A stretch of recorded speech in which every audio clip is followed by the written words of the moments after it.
Hi, everyone. Cool. Okay, we're almost there. It's nearly the end of the day. Wow, there's a lot more people than I expected. You don't really get that sense when you're sitting among everybody. Thank you so much to Kevin for organizing, to Scary for emceeing, and to all the other speakers today. It's been a heck of a lot of fun, and I've learned a ridiculous amount. I think I've filled up whatever remaining program memory I have in my work Mac with cool and useful information that I can go ahead and use. Is everyone able to hear me? Nice. Can you give me a little wave if this is your first engineering conference? Sweet. This is freaking amazing. The very idea of having a conference for people at the early point of their careers is super, super cool. So there are going to be sort of two main parts to this talk. And the first bit is I feel kind of suspicious about the term junior, and I'd like you to feel suspicious about it as well. So I'm hoping that by the end of that, you'll also feel kind of suspicious about it.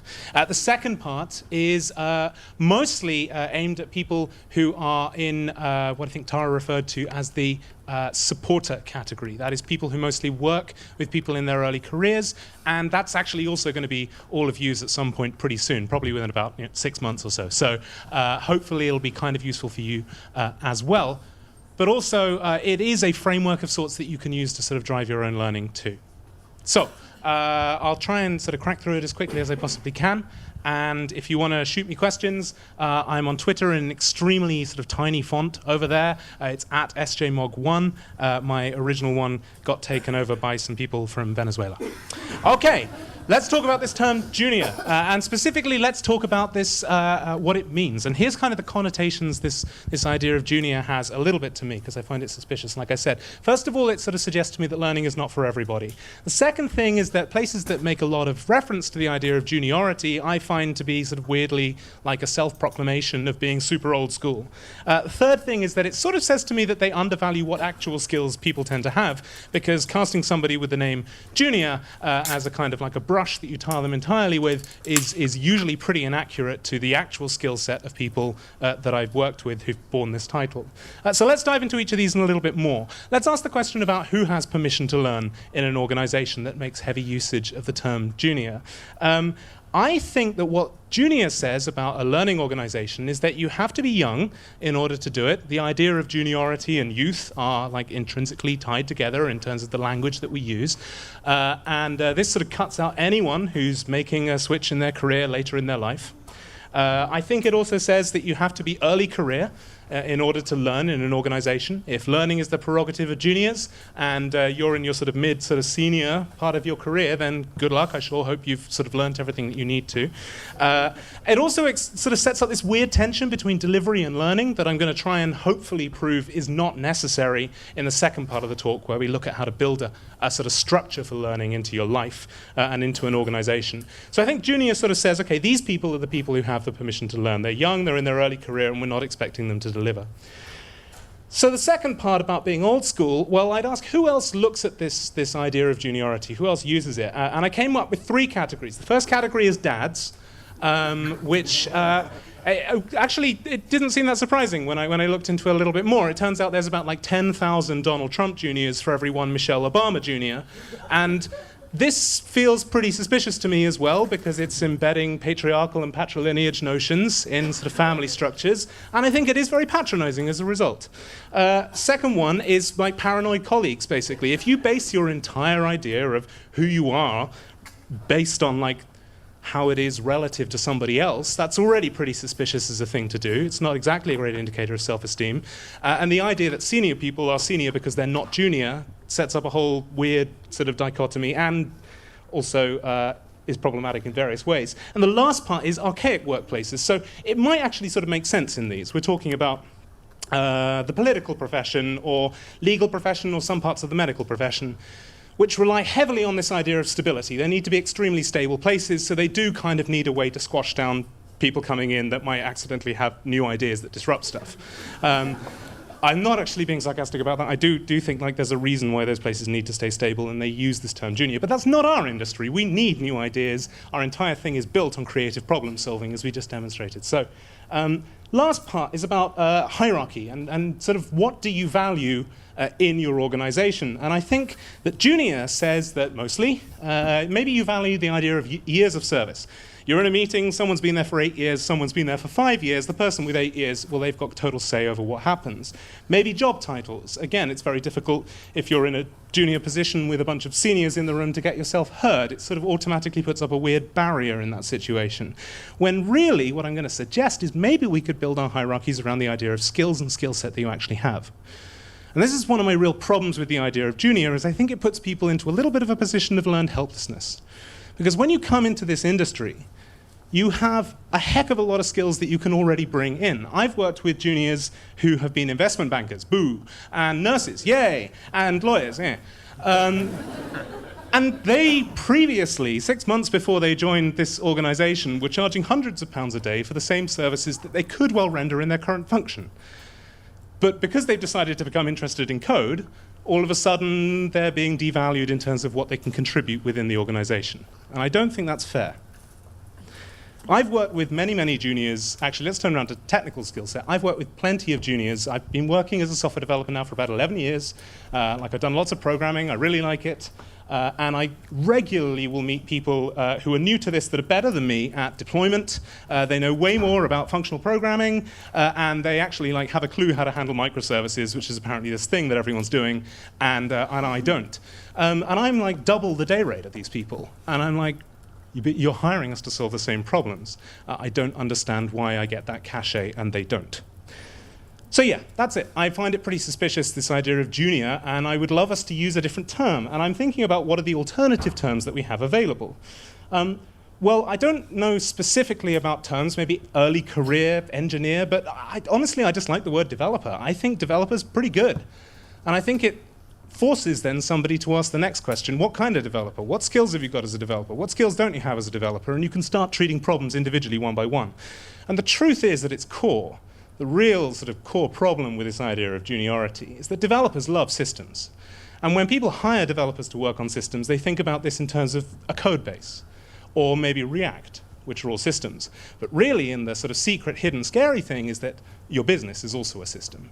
And developers, just as they'll develop opinions on your code base, will comfortably develop opinions on your business. We're talking management systems, decision-making systems, performance review systems, and so on and so forth. And a question I think should be asked of junior developers or early career developers more frequently is, would you build a management system that worked like this? Developers hate inefficient systems because it takes time away from coding. So is this the way that you would go ahead and build that? So I would love us to dispense with this idea of juniority because I think it loses us a heck of a lot of the field. Okay, let's get on to the actual talk. So the idea of this talk is to talk a little bit about learning structures and how to build them in. And we're going to cover 3 sort of main areas, which I've helpfully divided into 6 individual pieces. First one's context, second one's goals, third, tasks and resources, how we do those tasks, assessment, how we know we've done those things, and feedback, and how those are sort of built in. And I think that kind of covers pretty much all the angles that you might want to take when thinking about how to build up a quick system of learning. I'll make this all available as a PDF. It comes out in this sweet format that looks good, so you can print it out and put it on your walls or get it tattooed on your chest or whatever. Cool. So let's dive into context, and let's start here. In fact, please always start with context. When a developer arrives at your organization, they're normally presented with a spaghetti mess that is owned by 100 different teams, and somewhere in there, there are a bunch of user segments which benefit somehow from all this stuff that you're doing. And it can be very, very hard to figure out the value and meaning of your work in amidst all of this complexity. And so when I work with people who work with early career developers, I encourage them to spend far more time trying to help the developer figure out the context of the work that they're doing than helping them to actually go ahead and do the work. Because the truth of it is that people are pretty good at going downwards in a map. They're pretty good at taking a problem and solving it and figuring it out for themselves. And they get better strategies as they grow throughout their careers. But what people suck at, and it's pretty general throughout their careers, is building a map upwards of how this fits in with the whole thing. And the sorts of questions that people ask that I think end up getting not answered, things like, how does my system fit with other systems that are out there? Or where is it that I'm actually doing my work right now? I understand that I'm working on this Java class name that takes up about 30 files in and of itself, but what value does that ultimately have to like Captain Perry, who's the guy who's consuming it at the end of this process? So some useful tools that I found for demonstrating and helping people to map their work into what's actually going on in the system are diagramming sessions, getting people around a board at a stand-up and saying, just as a reminder, this team, which has this cool name, is working in this department on this particular thing. Of course, if you work in a startup on a small project or on a greenfield project, then you sort of get this picture overall. This is probably more applicable to larger systems. Another useful thing is to constantly link things back to the domain. If you're working on a ticket and it doesn't have any reference to a user, maybe that's a bit suspicious, and maybe you could spend a little bit of time trying to figure out how the user ties to whatever it is that you're actually doing. So that's context. Let's talk a little bit about goals.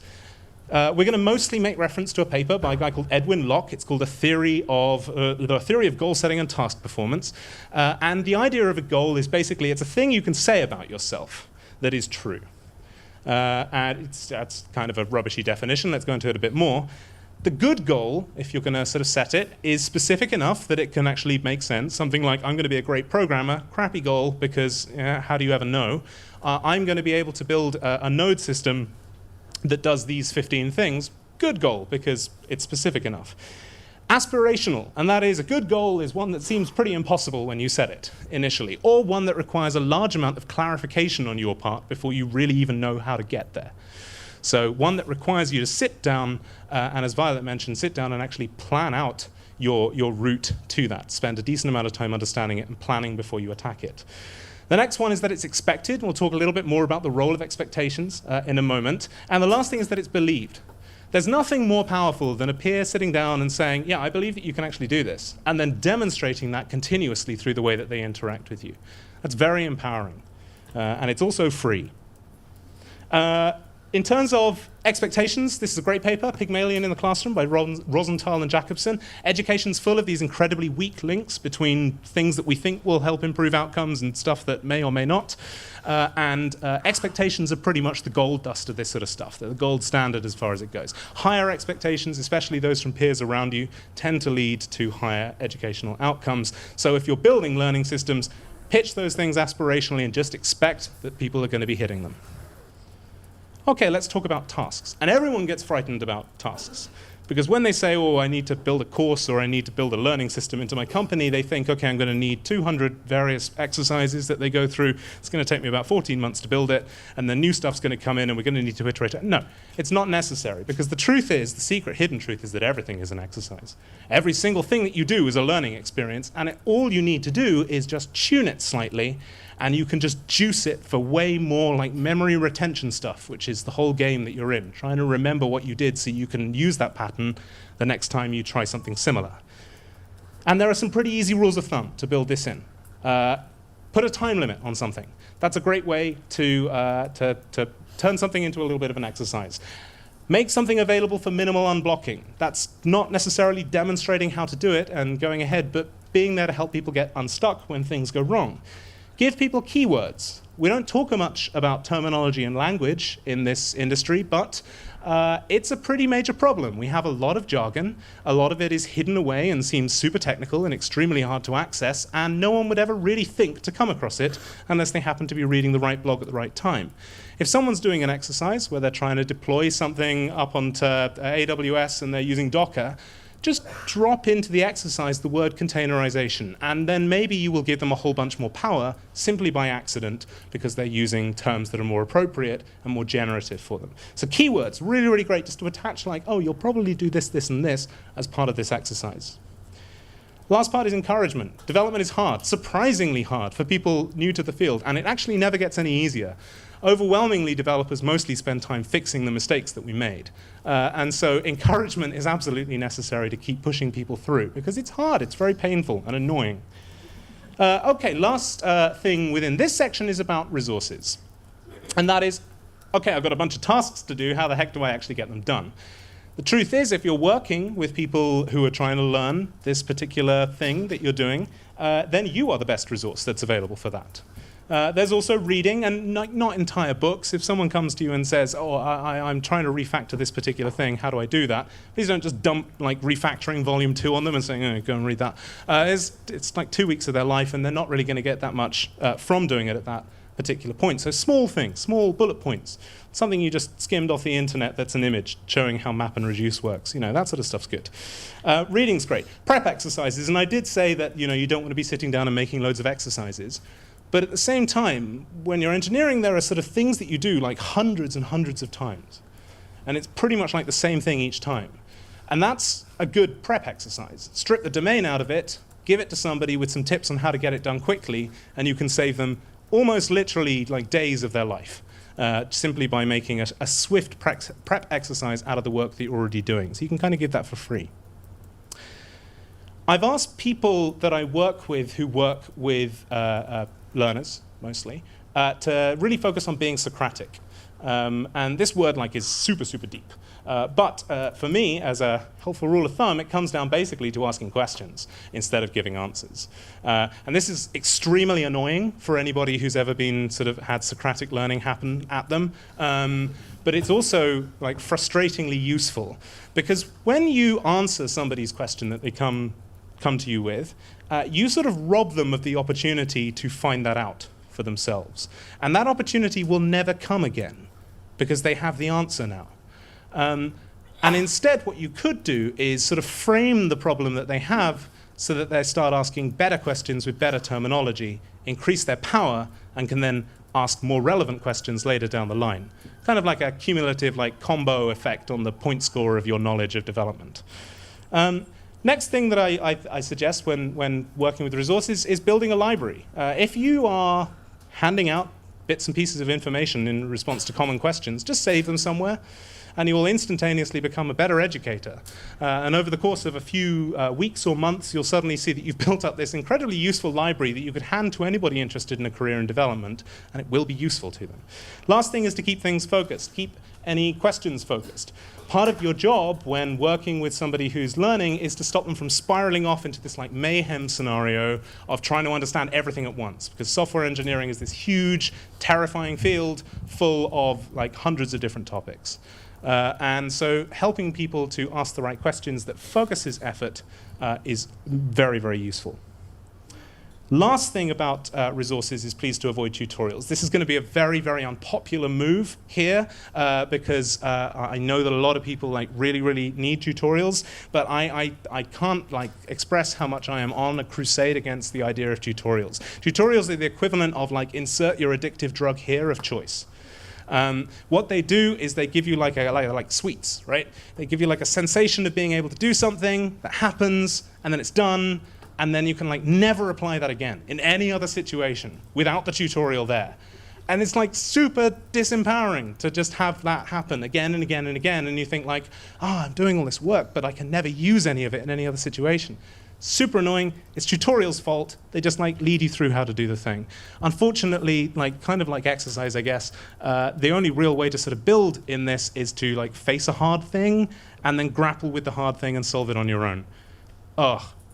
But it's also kind of the only way. So please avoid tutorials, if you can. Sometimes we all need a boost, and just getting something up is worth it, so a tutorial's fine. But generally, I avoid them as soon as I can.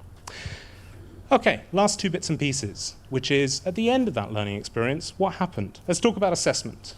When I think about skills, I think about 4 different bits. I think about concretes, concepts, skills, and behaviors. Concretes are things like when someone says, how do I write a JavaScript function? And I usually will just be very annoying and I'll say, I'm not answering that question. Because I know that the internet can answer that question much better than me, and it can also answer how to write a Python function and Perl and Haskell and whatever. And knowing that is probably way more empowering for the developer than me saying, well, you write function and then the things and then with the curly braces. So I don't normally tend to care too much about concretes, and I don't think you should either, because there are infinite concretes in programming, and if you can't do one thing, then it's virtually meaningless. It's no indication of your skill level whatsoever. Concepts, however, are quite useful. If someone says, what is a function, we can have a cool conversation about that, and I'll probably learn something, and they'll probably learn something, and we can have a meaningful chat about that applies across all sorts of problems that they may come across again in future. Way more bang for your buck in that interaction. Next one is skills. Skills are like the doing things, so sitting down and writing a set of functions that implement a program of some sort. That's a really cool thing to do together. And it's also a really cool thing to help out with, because we can focus on a process, and a process that will last throughout all sorts of problems. Again, something that Violet was describing was in terms of having a process for attacking and solving problems. You can use that in any situation. Clue, not just when programming either. You can use it on business scenarios, customer scenarios, and anything that you face.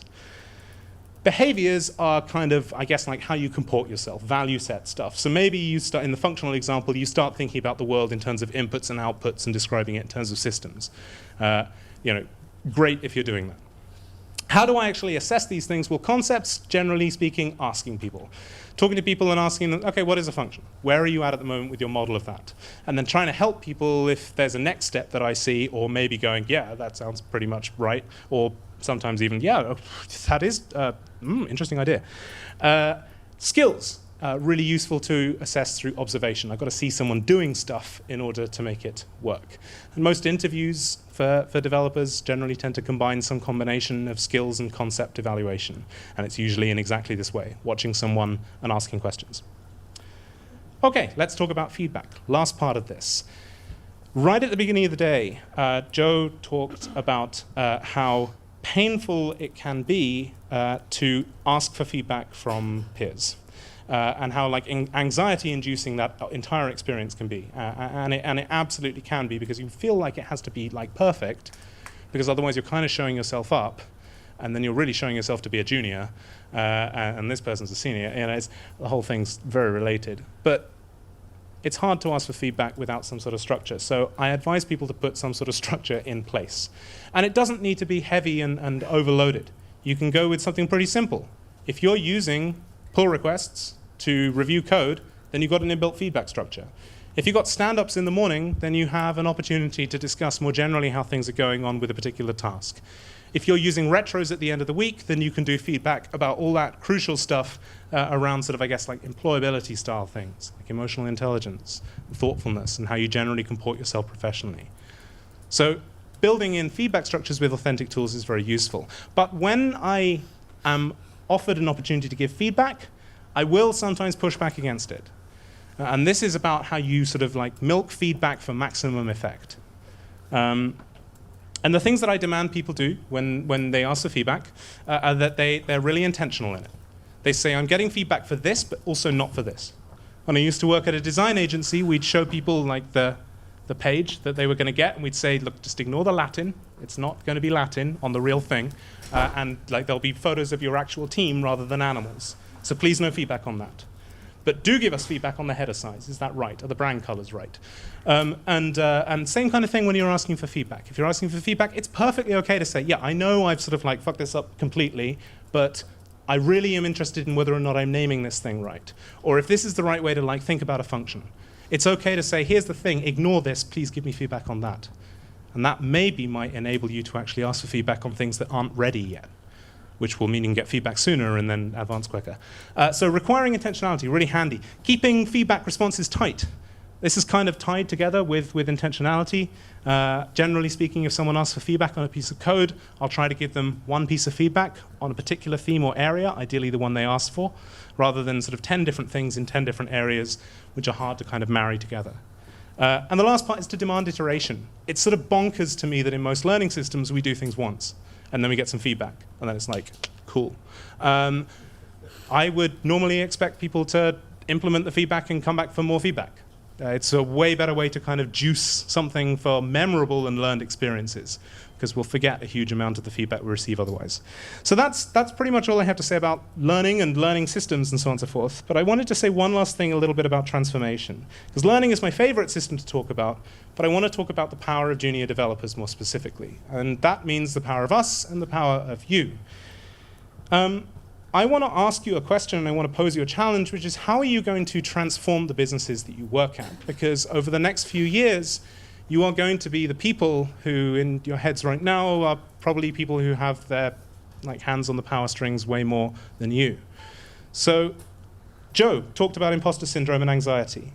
How can we build structures in our workplaces that help everyone overcome the dangers of perfectionism? Sasha talked about how much you really know. And how can we build structures, how can you build structures inside your workplace to share, showcase your knowledge, and prove that to your worst inner critic? Paula spoke about money management. How can workplaces help us do this better? What can we build to improve our relationships with money and with spending? Tara's talk was about leveling up. How can we help juniors become supporters? What systems can you craft that make this journey easier for those entering the industry right now or in a year's time? Taylor spoke about self-care. How can we share our toolkits and build our rituals into the very fabric of the workplaces that we work in? Sam spoke about building ethical software. What power do we have as individuals to define what our workplaces will and won't do? What systems can you put in place around your work and your network that safeguard a future that we all want and in which we can all participate? And Violet talked about developing independence. And how can we make it easier to access the right support and make sure that it is support that builds people rather than breaking them down? Transforming change and transformative change and building it in a whole industry while you're new is obviously not easy. There will always be people who push back. It will be people whose power is based on the very things that are currently there, on the way that things are. And they won't want to give that up. But if it doesn't happen, then wherever we go in the next 10 years, there we're going to be. So it might seem impossible, but it also seems pretty rational that you and we are the only people who have the power, individually and collectively, to shape and define this industry. And so I'd ask you, when you came in, what kind of industry would you have wanted to join? What are you going to give to people who are yet to take that step? So thanks very much for coming. Thank you very much for listening to my TED Talk. And go out there and change things. You got this. Thank you.